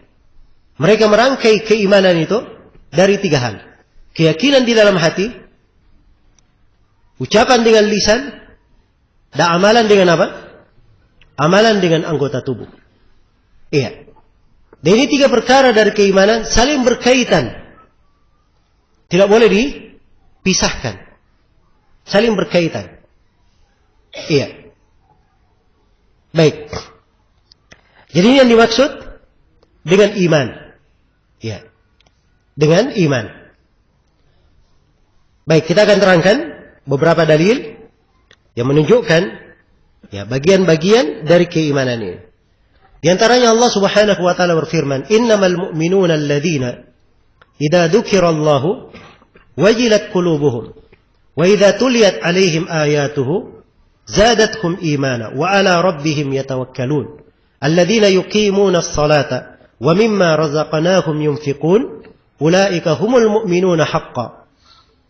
Sungguhnya orang-orang yang beriman itu adalah orang-orang yang apabila disebut nama Allah bergetarlah hati-hati mereka. Apabila dibacakan ayat-ayatnya mereka bertambah keimanan dan kepada Rabb-nya mereka bertawakal. Itu orang-orang yang menegakkan salat dan terhadap rezeki yang diberikan mereka menginfakkan. Ya, perhatikan ini amalannya. Dari awal ayat sudah disebut mereka kaum mukminin. Ya, kaum mukminin. Apa amalan mereka? Perhatikan. Ya, amalan mereka. 1, mereka apa? Kalau disebut nama Allah bergetar hatinya. Ini amalan apa? Amalan hati. Kalau dibacakan ayat-ayatnya, dia bertambah apa? Bertambah keimanan. Dia gunakan dari pendengarannya, mendengarkan ayat, dia pahami, bertambah keimanannya di dalam hati. Ini ada rangkaian sudah. Iya. Dan kepada Rabb-nya mereka bertawakal. Tawakal itu dari amalan hati. Iya. Mereka menegakkan salat. Salat ada amalan hatinya, ada amalan anggota tubuhnya, dan ada amalan apa? Amalan lisannya. Iya. Dan terhadap rezeki yang diberikan mereka menginfakkan. Ini amalan apa? Amalan tubuh. Jelas ya? Terangkai. Di akhir, di ayat setelahnya dikatakan bahwa mereka lah orang-orang yang beriman dengan sebenar-benar keimanan. Iya. Perhatikan. Dari contoh ayat-ayat yang menguraikan keimanan. Ayat lain. Ayat-ayat di awal surah Al-Mu'minun. Qad aflahal mu'minun. Telah beruntung orang-orang yang beriman. Iya. Disebut dari awal orang-orang yang beriman. Kemudian di kelanjutan ayat dirinci sifat-sifat orang-orang yang beriman ini. Iya. Alladzina hum fi salatihim khashi'un walladzina hum 'anil lagwi mu'ridun walladzina hum lizzakati fa'ilun والذين هم لفروجهم حافظون إلا على أزواجهم أو ما ملكت أيمانهم فإنهم غير ملومين فمن ابتغى وراء ذلك فأولئك هم العادون والذين هم لأماناتهم وعهدهم راعون والذين هم على صلواتهم يحافظون. Ya, sebut 7 sifat dari orang yang beriman. Pertama, mereka khusyuk dalam sholatnya. Yang kedua, berpaling dari hal yang sia-sia. Iya. Yang ketiga, mereka menunaikan perbuatan zakat. Ya, saya bahasakan begitu ya, menunaikan perbuatan zakat. Sebab kata zakat di dalam ayat ditafsirkan dengan 2 penafsiran. Ya. Ditafsirkan zakat, yaitu harta yang dikeluarkan dari zakat, dan ditafsirkan zakat, yaitu dia mensucikan dirinya. Dia mensucikan apa? Dirinya. Dan mereka menjaga kemaluannya, kecuali terhadap istri atau budak yang dia miliki. Siapa yang mencari selain daripada itu, maka mereka orang yang melampaui batas. Kemudian disebutkan sifat yang lain, menunaikan amanah, menepati janji. Ya, dan sifat yang lainnya, mereka selalu menjaga sholatnya. Perhatikan ya, ini sifat orang-orang yang beriman. Ada yang berkaitan dengan hati, ada yang berkaitan dengan lisan, ada yang berkaitan dengan apa? Anggota tubuh. Iya, ada yang berkaitan dengan anggota tubuh. Nah, dan banyak ya ayat-ayat yang semisal ini. Iya. Di antara ayat juga adalah ayat yang kita semua menghafalnya. Wa ma umiru illa liya'budullaha apa? Mukhlishina lahud-din hunafa wa yuqimus salata wa yu'tuz zakata wa dzalika dinul qayyimah.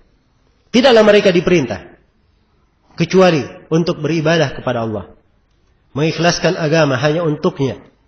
Keikhlasannya dari amalan hati. Hunafa sebagai orang-orang yang hanif, condong kepada tauhid, meninggalkan kesyirikan. Dalam tauhid banyak masalah.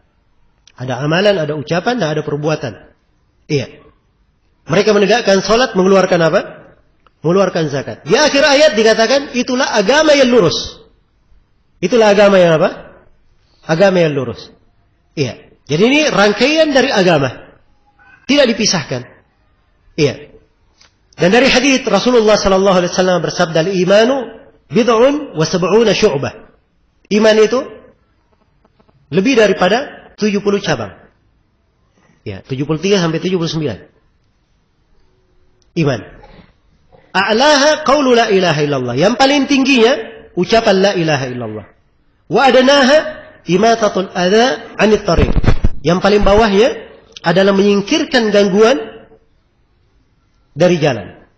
Wal haya'u syu'batun minal iman. Rasa malu bagian dari keimanan. Jadi Nabi terangkan bahwa iman itu memiliki banyak cabang. Dari cabang-cabangnya diberi 3 contoh yang mewakili yang lainnya. Ya, contoh yang pertama ucapan la ilaha illallah. Contoh yang kedua menyingkirkan gangguan dari jalan. Ini apa ini?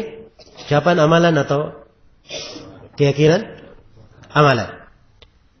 Rasa malu bagian dari keimanan. Ini apa?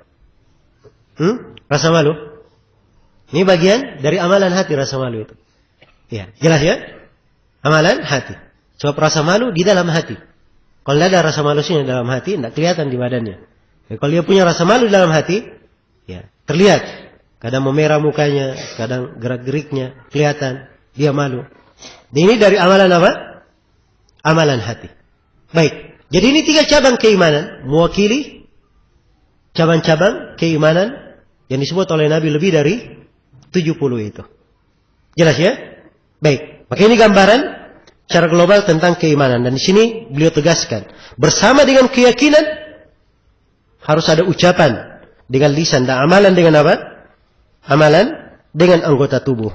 Iya. Ini yang ingin saya ingatkan di sini. Bahwa amalan itu masuk dari rangkaian apa? Masuk dalam rangkaian keimanan. Iya. Amalan masuk dalam rangkaian keimanan. Tidak boleh dipisahkan. Iya. Tidak boleh dipisahkan. Banyak syubhat di masa ini. Apalagi di masa-masa belakangan ini. Iya. Karena ulah dari sebagian orang. Menyibukkan manusia. Keluar dari takrirat yang disebut oleh as-salaf. Di pembahasan iman. Ya sebenarnya kalau kaum muslimin, umat Islam hanya membaca akidah as-salaf, itu sudah cukup ya. Ya. Tapi yang menjadi masalah kadang ada sebagian orang tidak mengerti kadar dirinya. Ya, berbicara tentang pembahasan iman, berbicara tentang pembahasan ya, hukum-hukum terhadap penamaan mukmin atau kafir dan semisal dengan itu. Ya. Tidak didukung dengan kaidah-kaidah yang tepat. Kaidah-kaidah syar'i. Ya, sehingga muncul ucapan-ucapan yang menyelisih kaidah ahli sunnah. Seperti ucapan yang mengatakan bahwa ya, amalan itu adalah syarat kesempurnaan dalam iman. Ya. Ini kalimat banyak ya dipakai. Dan sebagian orang tidak paham apa masalahnya. Ya. Dianggap bahwa kritikan para ulama terhadap kalimat ini itu kembali kepada apa? Dikaitkan dengan masalah ya, kesempurnaan pada imam itu secara umum. Ya, dan ini pemahaman-pemahaman perlu diluruskan. Saya tegaskan kembali bahwa iman terangkai dari berapa? 3 hal. Ucapan dengan lisan, keyakinan dalam hati, dan amalan dengan apa? Anggota tubuh. Itu keimanan. Iya. Di dalam keimanan ada kewajiban-kewajiban. Ada sunnah-sunnah. Iya. Itu betul dalam keimanan. Jelas ya? Ada kewajiban-kewajiban, ada faraid, ada sunan, ya. Di dalamnya ada hudud, batasan-batasan, sebagaimana yang diuraikan oleh as-salaf. Jelas ya? Tapi mereka tidak membahasakan bahwa amalan adalah syarat kesempurnaan. Iya. Sebab ini bahasanya yang diucapkan oleh orang-orang murji'ah. Sebagaimana yang ditegaskan oleh Syekh Shalih Al-Fauzan, Syekh Abdul Aziz Ar-Rajihi, bahwa ini dari ucapan siapa? Kelompok murji'ah. Iya. Maka memasukkan kalimat-kalimat yang seperti ini mengaburkan pembahasan apa? Pembahasan akidah. Ya karena itu, pahami pokoknya. Dan dasar dari apa? Dasar dari keimanan. Bahwa keimanan terangkai dari 3 hal ini. Jangan bikin bahasa bahwa amalan adalah syarat kesempurnaan. Katakan bahwa amalan dari keimanan. Itu yang diucapkan oleh as-salaf. Iya. Jangan membawakan kalimat-kalimat yang akan mengaburkan permasalahan. Baik, saya akan bacakan beberapa dari kalimat as-salaf rahmatullahi alaihim yang menjelaskan tentang keimanan ini. Ya, di antaranya Imam Syafi'i rahimahullahu taala, beliau berkata, kata beliau, wa kana al-ijma' min as-sahabati wat tabi'ina min ba'dihim mimman adraknahum anna al-imana qaulun wa amalun wa niyyah la yajzi'u wahidun min ats-tsalatsa illa bil akhar. Kata Imam Syafi'i, adalah kesepakatan dari para sahabat, para tabi'in yang datang setelah mereka, dari ulama yang kami dapati, kata Imam Syafi'i, mereka semuanya sepakat bahwa iman adalah ucapan, amalan, dan niat. Ya. Tidak syah salah satu dari 3 ini kecuali dengan yang lainnya. Tidak syah salah satu dari 3 ini, ucapan, amalan, dan niat. Tidak syah salah satu dari 3 ini kecuali dengan apa? Dengan yang lainnya. Terikat dengan yang lainnya. Ini nukil kesepakatan oleh siapa? Oleh Imam Asy-Syafi'i rahimahullah. Ya. Perhatikan ya. Nah, ini termasuk bahasa yang dipakai oleh as-salaf. Ya. Rahimahumullahu ta'ala. Imamul Ajurri rahimahullah di dalam kitabnya Asy-Syari'ah, ya, memberi judul bab pembahasan. Kata beliau, bab al-qaul bi anna al-imana tasdiqun bil qalb wa iqrarun bil lisan wa amalun bil jawarih. La yakunu mu'minan illa bi an tajtami' fihi hadhihi al-khisal ats-tsalath. Kata beliau, bab penegasan ucapan bahwa iman itu pembenaran dengan hati, penetapan dengan lisan, amalan dengan anggota tubuh. Dan seorang tidak menjadi mukmin kecuali kalau terkumpul 3 hal ini. Kecuali kalau terkumpul apa? 3 hal ini. Ya, perhatikan ya. Dari bahasa-bahasa para ulama kita. Nah, dan berkata Ibnu Battah rahimahullahu taala, ya, beliau memberi judul bab di dalam kitab beliau Al-Ibana, ya. Kata Ibnu Battah rahimahullah, ya, bab bayanil iman wa fardihi. Bab penjelasan iman itu apa dan kewajiban iman. Wa annahu tasdiqun bil qalbi wa iqrarun bil lisan wa amalun bil jawarihi wal harakat. Bahwa iman itu adalah pembenaran dengan hati, penetapan dengan lisan, dan amalan dengan anggota tubuh dan gerakan. La yakunul abdu mu'minan illa bihadhihi tsalath. Seorang hamba tidak dianggap beriman kecuali dengan 3 hal ini. Perhatikan ya bahasa-bahasa para ulama mengikat dan merangkai apa? Pembahasan iman. Jangan dipisahkan. Iya. Jelas ya? Karena itu membawakan kalimat-kalimat bahwa amalan adalah syarat kesempurnaan. Iya. Adalah syarat kesempurnaan. Iya. Ini bukan dari bahasa-bahasa yang dipakai oleh as-salaf rahimahumullah. Harus dijauhi hal-hal yang seperti ini di pembahasan akidah. Iya, di pembahasan akidah. Dan sebagian anak muda yang menulis di pembahasan iman ini, ya, banyak membuat keributan di mana-mana. Ya, di masa kita ini sudah ditegur oleh ulama-ulama kita supaya diam saja. Ya, berhenti menulis. Para as-salaf sudah menulis. Ya. Tapi kadang sebagian orang tidak tahu diri, masih saja menulis. Akhirnya apa? Yang terjadi keributan, balbala, ya, ribut di mana-mana. Sampai di Indonesia saja dimasukkan masalah ini. Dimasukkan masalah ini. Ya, apa hubungannya sebuah daurah diisi, dihadiri oleh dai-dai Kemudian ditegaskan bahwa buku yang membela fatwa Lajnah Daimah, ya, itu adalah buku yang batil dari huruf alifnya sampai huruf ya-nya. Kok dimasukkan masalah ini kepada dai-dai lagi? Ya. Padahal dia sendiri yang mengucapkan, itu sudah jelas keliru di dalamnya. Disalahkan oleh para ulama besar. Ya. Dan heran, hal yang mengherankan, yang mengkritik Ali Hasan Al-Halabi, ya, dari para ulama besar, Syekh Shalih Al-Fauzan, Syekh Abdullah Al-Gudayyan, ya. Dan sudah keluar fatwa Lajnah Daimah mentahdir dua bukunya dalam masalah iman.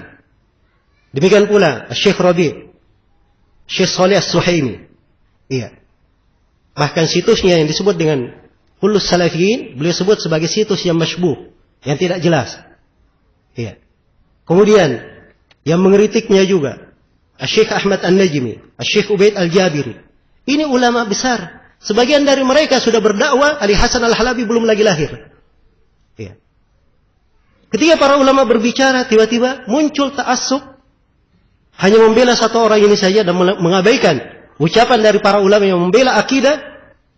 Ini bukan hal yang layak bagi seorang yang apa? Mengenal sunnah. Bagi seorang yang mengenal sunnah. Maka harus dipahami apa itu sunnah dan bagaimana ulama as-sunnah di dalam menyikapi. Ya, dan ini penjagaan terhadap akidah harus dipahami.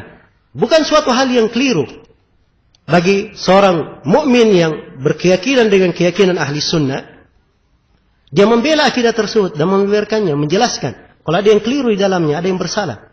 Sebab ini bentuk pembelaan terhadap akidah. Ya, dan itulah para ulama kita di dalam apa? Menjaga akidah as-salaf. Ya, dari masa ke masa pasti akan ada dari para ulama yang selalu menjaga dan membela akidah tersebut. Baik. Kemudian di sini Imam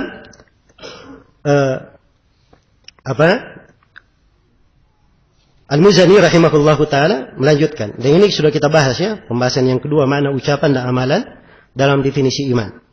Ya, kemudian pembahasan yang ketiga juga sudah kita bahas, keterikatan amalan pada keimanan. Dan ini yang ditegaskan oleh penulis di sini, Imam Al-Muzani. Kata beliau wahuma siyani. Ucapan dan amalan ini siyani, sejalan.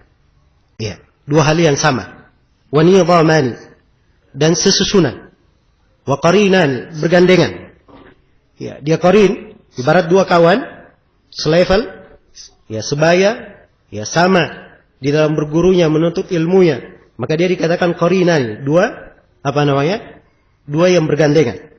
Nah, la nufarriqu bainahuma. Kita tidak membedakan antara keduanya. Perhatikan ucapan Imam Al-Muzani. Tidak ada iman tanpa amalan. Dan tidak ada amalan tanpa apa? Tanpa iman. Tidak ada amalan tanpa iman. Ini bahasa dari as-salaf di dalam membahasakan keimanan. Baik. Kemudian kata beliau, wal mu'minuna fil imani yatafadhalun. Ini pembahasan berikutnya ya. Pembahasan yang keempat. Kaum mukminin berjenjang-jenjang dalam keimanan. Iya. Kata beliau wal mu'minuna fil imani yatafadhalun. Kaum mukminun berjenjang-jenjang dalam keimanan. Ini dari prinsip ahli sunnah wal jamaah. Iya. Bahwa orang-orang yang beriman itu berjenjang-jenjang keimanannya. Beda keimanan para nabi dan para rasul dengan keimanan umat. Iya. Dan di tengah umat pun ada perbedaan-perbedaan. Ya, karena itu Abu Bakar As-Siddiq radhiyallahu taala anhu adalah ya, manusia yang paling baik di tengah umat Islam ini. Iya. Yang paling baik di tengah umat Islam ini karena keimanan beliau. Beda keimanannya para sahabat dengan keimanan selain sahabat Rasulullah sallallahu alaihi wasallam. Maka kaum mukminin berbeda-beda di dalam keimanan. Berbeda-beda di dalam apa? Berbeda-beda di dalam keimanan. Demikian pula di dalam apa? Di dalam amalan-amalan salih. Iya. Mereka berjenjang-jenjang dalam amalan salihnya. Iya. Dan di sini ada kelanjutan penegasan kaidah di kalangan ahli sunnah bahwa iman itu bisa bertambah dan bisa apa? Bisa berkurang. Iman bisa bertambah dan bisa berkurang. Iya. Jadi kalau kita simpulkan sebagaimana yang dikatakan oleh Imam Al-Barbahari, ya siapa di dalam pembahasan iman. Dia meyakini bahwa iman itu adalah keyakinan dalam hati. Yang kedua, ucapan dengan lisan. Yang ketiga, amalan dengan anggota tubuh. Yang keempat, bertambah dengan ketaatan. Yang kelima, berkurang dengan kemaksiatan. Maka dia sudah benar keyakinannya dalam masalah apa? Masalah iman. Dia sudah keluar dari seluruh penyimpangan orang yang menyimpan di pembahasan apa? Di pembahasan iman. Iya. Baik. Jadi ini yang disebut dengan keimanan. Dan keimanan bisa bertambah dan bisa berkurang. Dalil-dalil yang menunjukkan bahwa iman itu bisa bertambah dan bisa berkurang banyak ya di dalam Al-Quranul Karim. Imam Al-Bukhari dalam sahihnya, iya, di beberapa babnya bisa kita simpulkan beliau menyebutkan ya 9 ayat atau 10 ayat tentang dalil bahwa iman itu apa? Iman itu bertambah. Iya. Jadi kalau iman bisa bertambah, berarti iman itu bisa apa? Bisa berkurang. Ya liyazdadu imanan ma imanihim, supaya mereka bertambah keimanan bersama keimanan yang telah mereka miliki. Jadi kalau dia bisa bertambah, maka bisa berkurang. Dan Rasulullah sallallahu alaihi wasallam telah mengingatkan, ya, man ra'a minkum munkaran falyughayyirhu bi yadihi, fa in lam yastati' fa bi lisanihi, fa in lam yastati' fa bi qalbihi, wa dzalika adhaful iman. Siapa di antara kalian yang melihat kemungkaran, maka hendaknya dia rubah dengan apa? Dia rubah dengan lisannya. Iya. Apa dia rubah dengan tangannya? Kalau dia tidak mampu, maka dengan lisannya. Kalau dia tidak mampu, maka dengan apa? Dengan hatinya. Dan itu adalah selemah-lemah keimanan. Menunjukkan ada tingkat apa? Yang paling lemah dari keimanan. Iya. Baik. Dan banyak lagi ya dalil-dalil yang menunjukkan bahwa iman itu bisa bertambah dan bisa berkurang. Iya. Kemudian kata beliau, wa bisalihil a'mali hum mutazayidun. Dan dengan amalan-amalan yang salih, iya, mereka saling mengungguli. Nah, ini menunjukkan bahwa keimanan itu bertambah dengan ketaatan. Ini pembahasan yang kelima. Ya, sebab-sebab bertambahnya keimanan itu banyak. Ini pembahasan luas ya, termasuk pembahasan indah juga. Sebab-sebab apa? Bertambahnya keimanan. Iya. Di antara sebab pertambahan keimanan, ya, adalah mempelajari tauhid. Yang kedua, mempelajari asmaul husna dan sifat-sifat Allah. Kemudian yang ketiga, di antara sebab yang menambah keimanan adalah dia menuntut ilmu agama. Menuntut dan mempelajari ilmu agama. Kemudian yang keempat, dari hal yang menambah keimanan, dia memperbanyak dari membaca Al-Quran. Demikian pula berzikir. Dia berdakwah di jalan Allah Subhanahu wa ta'ala, berakhlak dengan akhlak yang mulia. Berakhlak dengan akhlak yang mulia. Ini semuanya dari hal-hal yang menambah keimanan. Iya. Dan banyak lagi perkara-perkara, kalau ingin dilihat, dia adalah perkara yang menambah keimanan. Nah, apalagi kalau saya ingatkan tadi ya, di sudut pembahasan, iman itu memiliki apa? Cabang-cabang. Ada cabang-cabang keimanan. Ya, ini ada buku-buku bagus ya. Bisa dibaca di dalam hal ini. Kelihatannya buku Syekh Abdurrahman bin Nasir As-Sa'di sudah dicetak ya. Tentang pohon keimanan. Syajaratul Iman. Ringkas tapi berbobot. Menguraikan cabang-cabang keimanan itu. Ya, dan kalau ingin meluas, buku Imam Al-Baihaqi, Syu'abul Iman. Ini memang beliau tulis buku ini untuk menguraikan cabang-cabang keimanan. Iya. Cabang-cabang keimanan. Tapi sayang bukunya agak besar ya. Dicetak belakangan ini dalam 8 jilid. Ya, dengan sanad-sanadnya. Baik. Maka seorang kalau masuk dan mendalami setiap cabang dari cabang keimanan ini, maka akan dia lihat sebab-sebab yang menambah keimanan. Ya. Demikian pula sebaliknya, apa yang dia tinggalkan dari sebab pertambahan keimanan, maka itu bisa menurunkan apa?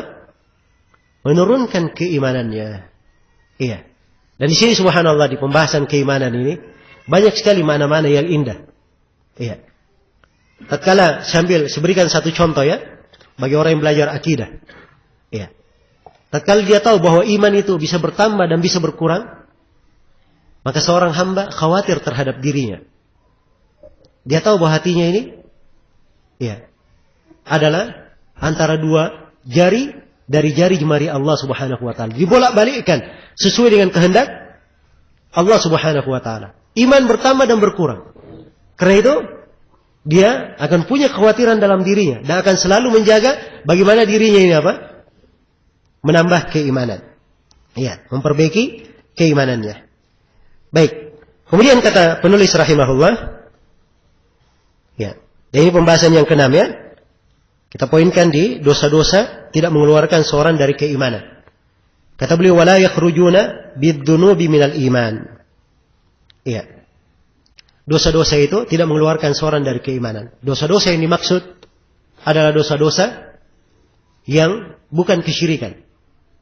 Bukan kekafiran. Adapun kalau kesyirikan, iya, kekafiran ini adalah hal yang mengeluarkan dari apa? Dari keislaman. Iya. Baik. Tapi yang dimaksud adalah dosa-dosa.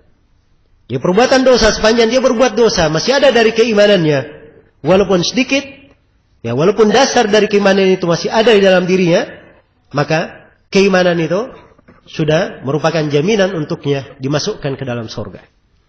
Iya. Dia tidak dikeluarkan dari keimanan. Karena itu di dalam hadis ya tentang penduduk neraka, ya. Rasulullah sallallahu alaihi wasallam bersabda, "Yakhruju minan nar man qala la ilaha illallah wa fi qalbihi waznu sya'iratin min khair." Akan keluar dari neraka orang yang berucap la ilaha illallah dan di dalam hatinya ada sebesar jelai dari kebaikan. Wa yakhruju minan nar man qala la ilaha illallah wa fi qalbihi waznu burratin min khair. Dan akan keluar dari neraka orang yang mengucapkan la ilaha illallah dan dalam hatinya ada sebesar gandum dari kebaikan, lebih kecil lagi. Iya. Dalam hatinya hanya sebesar apa? Sebiji gandum dari kebaikan. Kemudian kata Nabi, wa yakhruju minan nar man qala la ilaha illallah wa fi qalbihi waznu darratin min khair. Dan akan keluar dari neraka orang yang berucap la ilaha illallah dan di dalam hatinya ada seberat darrah dari kebaikan. Darrah ini biji yang terkecil di masa itu. Jelas ya? Baik. Maka biji yang kecil ini dari kebaikan ada di dalam hatinya. Dengan ini ia masih dikeluarkan dari api neraka. Dibebaskan dari api neraka, dimasukkan ke dalam apa? Ke dalam sorga. Karena itu pelaku dosa besar tidak dikeluarkan dari keimanan. Tidak dikeluarkan dari keimanan. Ya, tetap dikatakan bahwa mereka adalah apa? Adalah mukmin. Ya. Baik. Di antara dalil yang menunjukkan tentang hal ini, Allah Subhanahu wa taala berfirman, ya, wa in ta'ifatani minal mu'minina iqtatalu faslihu bainahuma. Apabila ada dua kelompok dari kaum mukminin saling berperang, maka damaikanlah antara keduanya. Saya ingin bertanya, saling berbunuhan, saling berperang, ini dosa atau bukan? Hah? Dosa atau bukan? Dosa ya? Tapi bersamaan dengan itu dikatakan dua kelompok dari apa? Kaum mukminin. Masih disebut dengan nama apa? Dengan nama keimanan. Iya. Jadi dosa tidak mengeluarkannya dari apa? Dari penamaan keimanan. Iya. Dan pembahasan penulis yang berikutnya ini lebih mengarah lagi. Kata beliau, wala yakfuruna birukubi kabiratin wala isyan. Ini penjelasan bahwa dosa besar dan maksiat tidak mengkafirkan pelakunya. Ya, dia berbuat dosa besar, berbuat maksiat, itu tidak menyebabkan dia kafir. Tidak menyebabkan dia kafir. Iya. Dan sini disinggung ya oleh beliau. Sebab ini permasalahan tentang hukum penamaan, berkaitan dengan penamaan dan berkaitan dengan ahkam. Iya. Ini adalah pembahasan yang riskan sekali. Orang ini disebut mukmin atau kafir? Ya. Amalan ini dihukumi sebagai kekufuran atau keimanan? Ini pembahasan besar. Pembahasan besar. Seorang tidak boleh masuk di dalamnya kecuali dengan apa? Dengan keyakinan. Iya. Dengan hal yang meyakinkan. Maka tidak boleh mengkafirkan seseorang ya, keluar dari keislaman karena dia berbuat dosa besar atau berbuat kemaksiatan. Karena dosa besar bukan hal yang mengeluarkan dari apa? Dari keislaman. Ya, banyak dalil yang menunjukkan tentang hal itu. Saya sudah sebutkan tadi. Dua kelompok yang saling berperang ya. di ayat yang lain tentang orang yang membunuh, ya. Kemudian kalau dia memaafkan, disebut faman ufiya lahu min akhihi. Siapa yang dimaafkan dari saudaranya. Perhatikan, yang membunuh masih disebut apa? Saudara. Andai kata dia kafir, tidak disebut apa? Tidak disebut saudara lagi. Iya. Dan di antara dalil juga adalah hadits Abu Bakrah. Rasulullah sallallahu alaihi wasallam bersabda, "Idzal taqal muslimani bisayfayhima fal qatil wal maqtulu finnar." Apabila dua muslim berjumpa membawa pedangnya, maka yang membunuh dan terbunuh dua-duanya dalam neraka. Perhatikan, diancam dua-duanya dalam neraka, tapi dua orang ini masih disebut apa? Masih disebut muslim. Menunjukkan bahwa perbuatannya dosa besar, tidak mengeluarkannya dari apa? Tidak mengeluarkannya dari keislaman. Karena itu jangan sembarangan ya menjatuhkan vonis-vonis kafir keluar dari Islam, apalagi terhadap orang ya tertentu. Iya. Pada orang tertentu. Ini adalah pembahasan yang wajib diperhatikan oleh setiap muslim dan muslimah. Kalau dia bergampangan menjatuhkan vonis, ini bahayanya terhadap dirinya sendiri. Ya, Rasulullah sallallahu alaihi wasallam mengingatkan, "Man qala li akhihi ya kafir, faqad ba'a bihi ma ahaduhuma. In kana kama qala wa illa hara alaihi." Barang siapa yang berkata kepada saudaranya, "Wahai kafir," maka ini kalimat harus ditanggung oleh salah satu dari keduanya. Iya. Kalau tidak seperti yang dia katakan, kalau seperti yang dia katakan tidak ada masalah. Tapi kalau tidak, keadaannya tidak seperti yang dia katakan, maka ini kalimat akan kembali kepada dirinya sendiri. Gitu. Karena itu hati-hati ya. Iya. Karena itu para ulama ahli sunnah, manusia yang paling jauh dalam menjatuhkan vonis-vonis kafir kepada orang. Iya. Jelas ya? Nah, karena itu saya sering menegur dan sering mengarahkan, ya, supaya para penuntut ilmu, ya, apalagi pemula dalam belajar, jangan terlalu banyak menyibukkan. Ya, ini orang dihukumi kafir atau tidak? Langsung berkaitan dengan orangnya. Jelas ya? Sebab ini seorang alim pun belum tentu mampu untuk mengatakan dia kafir atau tidak. Apalagi dia baru apa? Baru belajar, baru menuntut ilmu. Ya. Cukup dia tahu ini perbuatannya kesyirikan, ini perbuatan kekufuran, tapi orangnya belum tentu dikafirkan. Belum tentu apa? Dikatakan dia keluar dari Islam. Ya. Karena mungkin dia melakukan hal tersebut, dia jahil, dia ada takwil. Ya. Jelas ya? Atau mungkin dia terpaksa, atau mungkin dia tidak sadar. Ya. Ini semua harus didetailkan. Sebab memberi pengaruh dalam menjatuhkan vonis pengafiran. Iya. Vonis pengafiran. Karena itu, ya, para ulama itu menjaga lisan mereka dari kalimat apa? Menjatuhkan vonis kepada seorang dengan hukum kafir, kecuali ya apabila dibangun di atas dasar yang jelas dari Al-Quran dan As-Sunnah. Dan tidak ada yang mampu seperti ini kecuali siapa? Orang-orang yang berilmu. Iya. Karena itu para penuntut ilmu, para pemula, jangan masuk di dalam pembahasan-pembahasan yang seperti ini. Jelas ya? Apalagi kalau dengan pembahasan itu dia ribut, ya, dengan manusia, ribut dengan orang-orang yang tidak, orang-orang awam yang kadang karena kejahilan menyebabkan mereka jauh. Ya, apabila banyak dari manusia di masa ini kalau diajari, diajak, dinasihati dengan bagus, insya Allah menerima. Karena asalnya mereka tidak kenal tuntunan yang benar. Ya, maka harus diperbaiki uslub dan cara ya di dalam mengajak manusia kepada kebaikan. Baik, ini diantara dalil-dalil yang menunjukkan bahwa dosa besar dan maksiat tidak mengkafirkan pelakunya.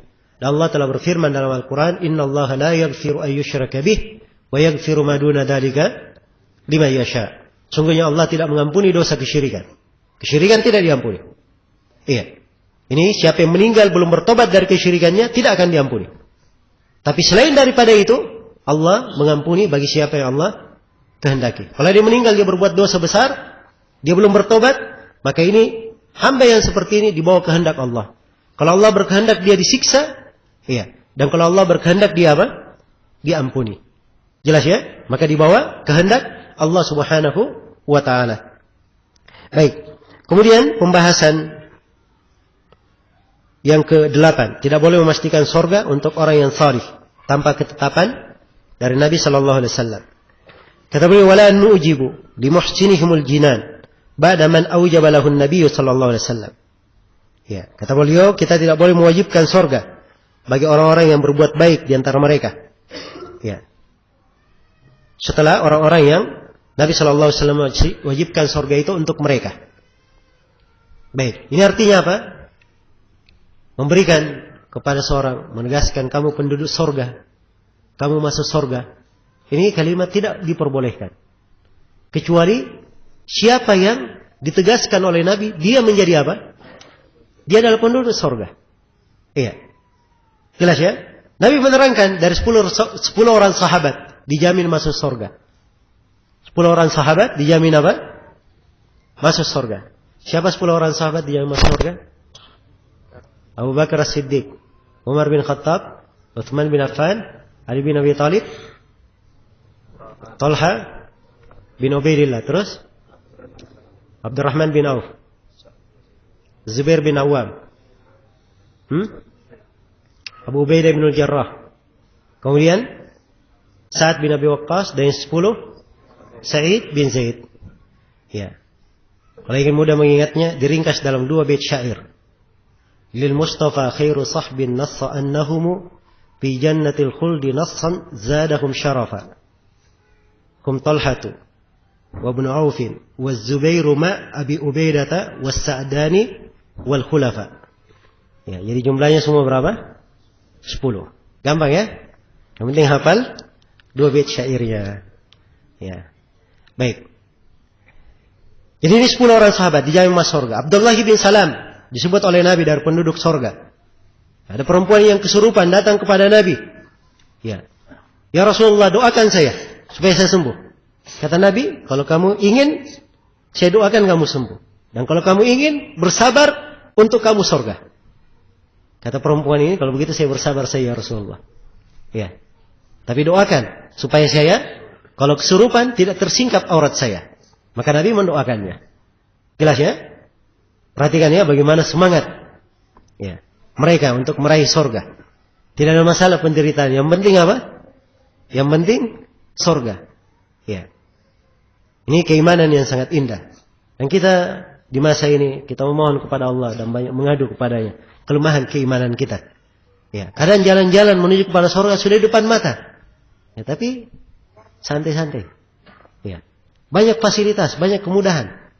Tapi Masya Allah malasnya juga ya, kadang lebih mendominasi. Ya. Berbagai nikmat Allah berikan kepada kita. Ya. Tapi kita tidak pandai menjaga dan memelihara nikmat-nikmat tersebut. Baik.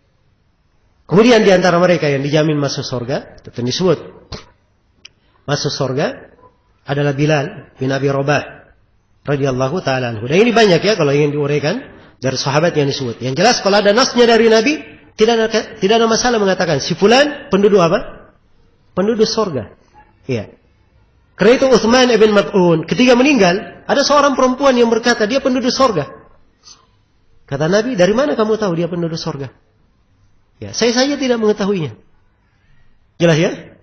Tidak mengetahuinya. Perhatikan ini, di hadapan Nabi, Nabi pun menegur perempuan yang apa? Mengucapkan hal tersebut. Jadi kalau dia berbuat baik, kita harapkan orang-orang yang salih berbuat baik, kita harapkan dia masuk surga. Tapi jangan dipastikan. Jangan apa? Dipastikan. Nah, ini prinsip ahli sunnah di dalam masalah ini. Baik, kemudian yang terakhir kata penulis, ya, ini pembahasan tidak boleh menetapkan neraka untuk orang yang berbuat jelek. Ini sebaliknya ya. Kata beliau, wala nashhadu ala musiihim bin nar. Iya. Juga kita tidak boleh mempersaksikan neraka terhadap orang yang berbuat jelek di antara mereka.